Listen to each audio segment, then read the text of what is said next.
What are we doing here? And where are we gonna go? It's like we just woke up one morning and then it's welcome to the show. Don't ask any questions, just go with the flow. Make as much money as you can and try your best not to get broke. Copy everything you see on the TV, from the hairstyles to the clothes, and don't think too often, just do exactly as you're told. And if you ever get confused, then just turn towards the alcohol. You'll still hear your thoughts, then just turn up the radio as you learn to live a lifestyle of drugs, sex, and rock and roll. But in all honesty, I just need to know, is there more to the cycle than growing and getting old? Living and dying just to leave behind a happy home and a whole lot of property that somebody else is going to own.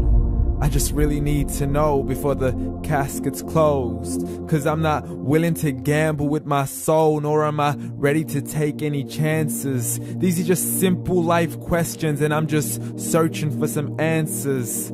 Like, what are we doing here? And what is our purpose? How did we get here, and who made us so perfect? And what happens once we go, or is this world all really worth it? Questions we don't answer because apparently we don't really have to. There's no purpose to this life and our existence is merely natural. Then in that case, please let me ask you, did you create yourself, or was it somebody else who had fashioned you? 'Cause you're a being that's impeccable, faultless and unparalleled. You're a product of supreme intelligence and I'm merely being rational.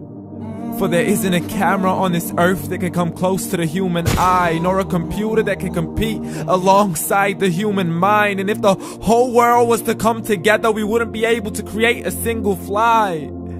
So many signs, yet we still deny.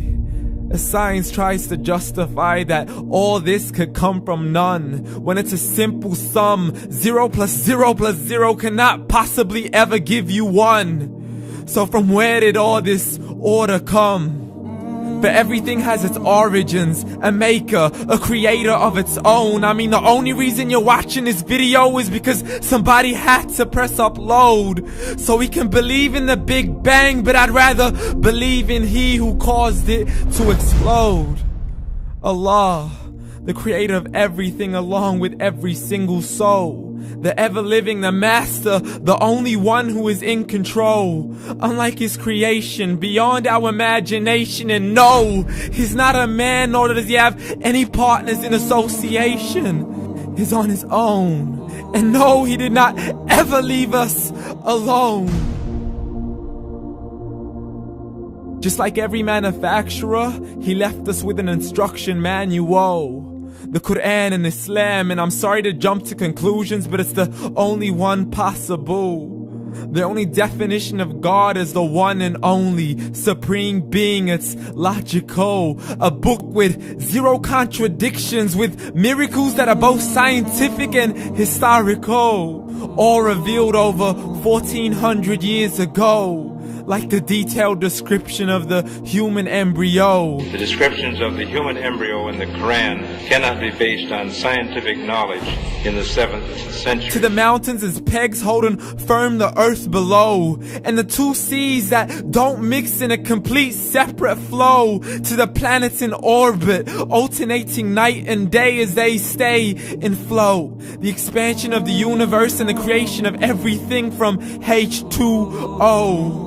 To the stories of the past and the preservation of Pharaoh. To identifying the lowest point in the land where Persia defeated Rome. The gushing fluid that created man in the glands between the ribs and the backbone. And not a word has changed, it's still the same. So please explain how all this was known over 1400 years ago. To a man who couldn't read or write, as he would recite whatever the angels spoke. And if you still don't believe, please try to come up with something that's even close. But you can't, so we took God as a mockery and his messengers as a joke. Muhammad could not read or write. How's somebody who can't read or write gonna start a religion? Dismissed his scriptures as legends and tales of the ancient folk, as we live life according to our whims, desires, and hopes. saying this life is the only home we will ever know. We will live then die, then simply turn to bones. YOLO! Correction, after the grass dies, the rain arrives and it regrows, and Allah promises to do the same thing to your very soul and bring you back from your very fingertips to your toes, as the all-seeing supreme being watches us so close, and we are surely being tested in our wealth, our health, and our self, and everything that we've been blessed with. So believe, for we will surely be resurrected and be brought back to our Lord and account for every single deed, as He hands us our books and orders us to read. From the bad to the good and everything in between. You yourself are sufficient for your own accountability, so don't be mad at me. You are the one who thought He wouldn't come back to me. I gave you a whole life long to search after me, but you were busy in all that which was temporary. So read, and glad tidings to all those who believed. And if you disbelieve, read. And don't let that day be the first day you find out what your life really means. Read.